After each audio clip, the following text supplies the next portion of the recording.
আসসালামু আলাইকুম। সর্বশেষ আপডেট আন্তর্জাতিক সংবাদে স্বাগতম। শুরুতেই সংবাদ শিরোনাম, পরে বিস্তারিত। ভেনেজুয়েলার যুদ্ধ ড্রোন কারখানা ইরানিদের দখলে। এদিকে গাজায় 12তলা ভবন গুড়িয়ে দিল ইসরায়েল। আরও থাকছে হিজবুল্লাহকে নিরস্ত্রীকরণ ইস্যুতে লেবাননে মন্ত্রিসভার বৈঠক। এবং সর্বশেষ মালয়েশিয়ায় ভ্রমণকারীদের নিয়ে ইমিগ্রেশনের নতুন ঘোষণা। ভেনেজুয়েলার যুদ্ধ ড্রোন কারখানা ইরানিদের দখলে। ইরানি নকশায় তৈরি ভেনেজুয়েলার ড্রোন কারখানা এখনও ইরানি বিশেষজ্ঞদের তত্ত্বাবধানে রয়েছে। ক্যারিবীয় অঞ্চলে মোতায়েন করা মার্কিন যুদ্ধজাহাজ নিয়ে অস্থিরতার মধ্যে স্থানীয় কর্মীদের অনুমতি ছাড়া প্রবেশে বাধাও দিচ্ছে তারা। সেখানে ঠিক কী ধরনের প্রস্তুতি চলছে তা নিয়ে ধোঁয়াশা তৈরি হয়েছে। মিয়ামি হেরাল্ডের বরাত দিয়ে ইরান ইন্টারন্যাশনাল জানিয়েছে, 2006 সালে কারাকাস তেহরানের সঙ্গে সামরিক চুক্তি স্বাক্ষর করার পর ড্রোন কর্মসূচি শুরু হয় ইরানি সংস্থা কুদস এভিয়েশন ইন্ডাস্ট্রিজ। অ্যাসেম্বলি কিট সরবরাহ করে ইরানের প্রশিক্ষিত ভেনেজুয়েলার প্রকৌশলীরা এবং ইরানি দলগুলো পরবর্তীতে মারাকাইয়ের এল লিবার্তাদোর বিমান ঘাঁটিতে কাজে যোগ দেয়। এই কর্মসূচি তখন থেকে ইরানি সিস্টেমের আদলে তৈরি গোয়েন্দা, সশস্ত্র এবং কামিকাজে ড্রোন তৈরি করছে। নাম প্রকাশে অনিচ্ছুক এক সূত্র মিয়ামি হেরাল্ডকে জানিয়েছে, ইরানের সাথে সহযোগিতা অপরিহার্য ছিল। ভেনেজুয়েলা কেবল নিজেরাই ড্রোন তৈরি করতে পারত না, আজও ইরানিরা এই সুযোগ সুবিধাগুলো নিয়ন্ত্রণ করে। ভেনেজুয়েলার কর্মীরা তাদের অনুমোদন ছাড়া প্রবেশ করতে পারে না। পত্রিকাটি জানিয়েছে, তারা কারাকাস এবং তেহরানের মধ্যে সম্পর্ক আছে এমন অর্ধ ডজন ব্যক্তির সাক্ষাৎকার নিয়েছে। সে সঙ্গে ভেনেজুয়েলার সরকারি নথি পর্যালোচনা করেছে। এসব নথির কিছু স্যাভেকের স্বাক্ষরিত।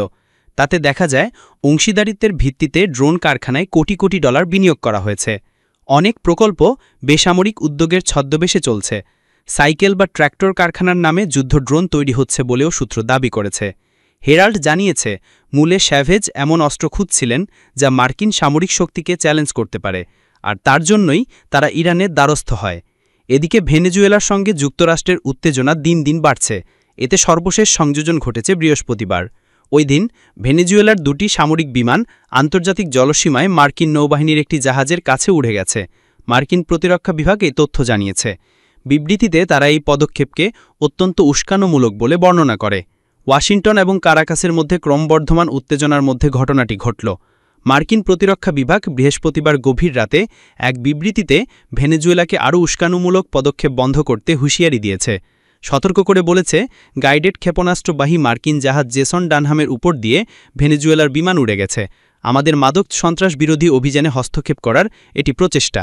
পেন্টাগন এক্স প্ল্যাটফর্মে একটি পোস্টে আরও বলেছে, মাদুরো সরকারের 2টি সামরিক বিমান আন্তর্জাতিক জলসীমায় মার্কিন নৌবাহিনীর একটি জাহাজের কাছে উড়ে গেছে।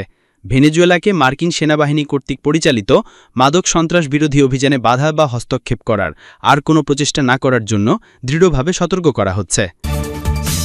এদিকে গাজায় 12তলা ভবন গুড়িয়ে দিল ইসরায়েল। গাজার রাজধানী দখলের অভিযান জোরদার করেছে ইসরায়েলি বাহিনী। এর অংশ হিসেবে শুক্রবার গাজা সিটির একটি 12তলা টাওয়ার গুড়িয়ে দেওয়া হয়েছে।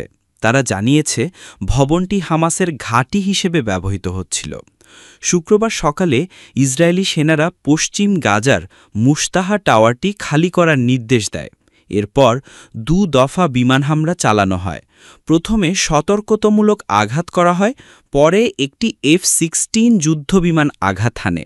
এই হামলায় ভবনটি সম্পূর্ণ ধসে পড়ে। এটি ছিল গাজায় অন্যতম উঁচু ভবন। এর চারপাশে শত শত বাস্তুচ্যুত মানুষের তাঁবু ছিল বলে জানিয়েছেন আল জাজিরার সাংবাদিক হিন্দ খুদারি। ভবনের কর্তৃপক্ষ আল জাজিরাকে জানায়, ইসরায়েলের দাবি মিথ্যা। এখানে কোনো হামাস যোদ্ধা অবস্থান করছিল না। ভবনটি কেবল বাস্তুচ্যুত মানুষদের জন্য উন্মুক্ত ছিল। আল জাজিরার আরেক প্রতিবেদক তারেক আবু আজ্জুম জানান, হামলায় বেশ কয়েকজন সাধারণ মানুষ আহত হয়ে আল শিফা হাসপাতালে ভর্তি হয়েছেন।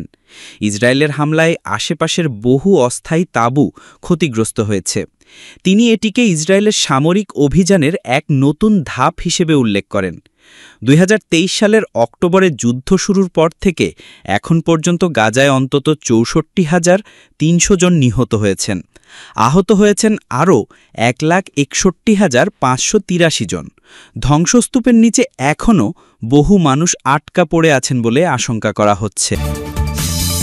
আরও থাকছে হিজবুল্লাহকে নিরস্ত্রীকরণ ইস্যুতে লেবাননে মন্ত্রিসভার বৈঠক। লেবাননের রাজনীতিতে আবারও বড় ধরনের উত্তেজনা দেখা দিয়েছে। সেনাবাহিনীকে দিয়ে ইরান সমর্থিত সশস্ত্র সংগঠন হিজবুল্লাহকে নিরস্ত্র করার পরিকল্পনা নিয়ে শুক্রবার মন্ত্রিসভার বৈঠক বসছে। তবে এই পদক্ষেপ ঘিরে দেশটির অভ্যন্তরে যেমন তীব্র মতবিরোধ সৃষ্টি হয়েছে, তেমনি আন্তর্জাতিক চাপ ও আঞ্চলিক সংঘাতও পরিস্থিতিকে আরও জটিল করে তুলছে। গত আগস্টে লেবানন সরকার সেনাবাহিনীকে নির্দেশ দেয় বছরের শেষ নাগাদ হিজবুল্লাহকে নিরস্ত্রীকরণের একটি পরিকল্পনা তৈরি করতে। যুক্তরাষ্ট্রের প্রচণ্ড চাপ এবং ইসরায়েলের বাড়তে থাকা হামলার প্রেক্ষাপটেই এই সিদ্ধান্ত নেওয়া হয়। সরকারের দাবি, পরিকল্পনাটি মূলত গত নভেম্বর মাসে যুক্তরাষ্ট্রের মধ্যস্থতায় হওয়া যুদ্ধবিরতি চুক্তি বাস্তবায়নের অংশ, যা 1 বছরেরও বেশি সময় ধরে চলা হিজবুল্লাহ ইসরায়েল সংঘাতের অবসান ঘটাতে সাহায্য করবে। কিন্তু হিজবুল্লাহ বলছে, এই উদ্যোগ আসলে যুক্তরাষ্ট্র ও ইসরায়েলের স্বার্থে নেওয়া একটি দেশবিরোধী সিদ্ধান্ত। বৈরুত থেকে বার্তা সংস্থা এএফপি জানিয়েছে, শুক্রবার মন্ত্রিসভার বৈঠকে সেনাবাহিনীর ওই পরিকল্পনা নিয়ে আলোচনা হওয়ার কথা। এর আগে বুধবার হিজবুল্লাহ সংসদীয় ব্লক সরকারকে তাদের এই পদক্ষেপ প্রত্যাহারের আহ্বান জানিয়েছে। সংগঠনটির দাবি, মন্ত্রিসভার সিদ্ধান্ত রাষ্ট্রদ্রোহী এবং জাতীয় স্বার্থের পরিপন্থী।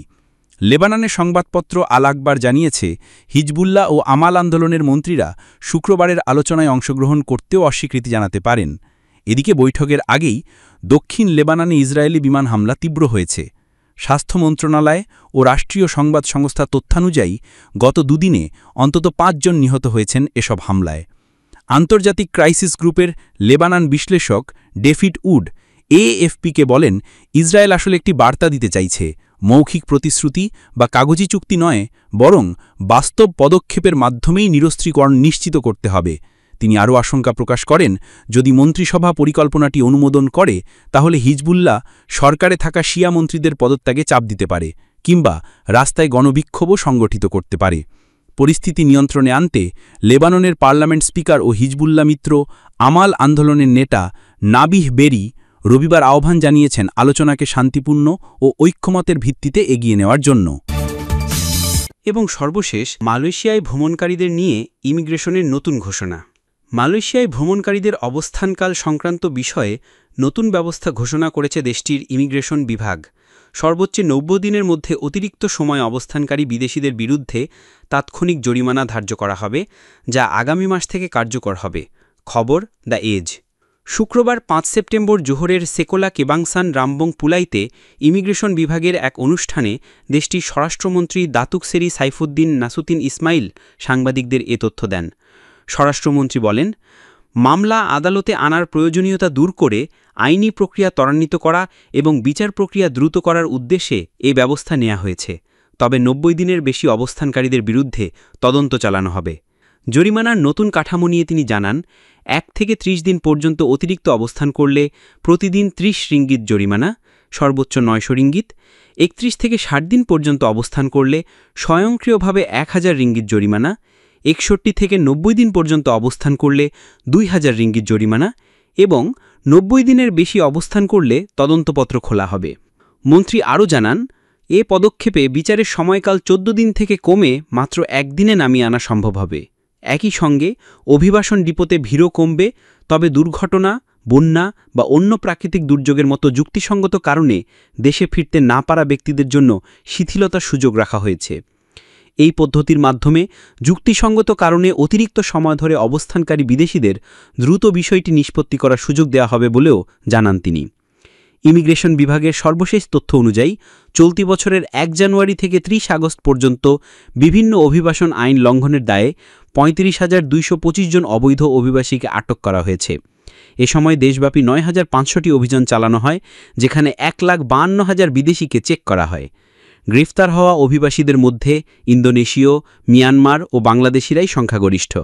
তাদের মধ্যে কেউ বৈধ কাগজপত্র ছাড়াই দেশে প্রবেশ করেছিলেন, কেউ মেয়াদোত্তীর্ণ অবস্থান করেছেন, আবার কেউ বৈধ পাসপোর্ট বা কাজের অনুমতি অপব্যবহার করেছেন। এ সময় 1395 জন নিয়োগকর্তার বিরুদ্ধেও ব্যবস্থা নেওয়া হয়েছে অবৈধ অভিবাসী নিয়োগ ও আশ্রয় দেবার অভিযোগে। এছাড়া 28 আগস্ট পর্যন্ত 36,557 জন বিদেশিকে নিজ দেশে ফেরত পাঠানো হয়েছে।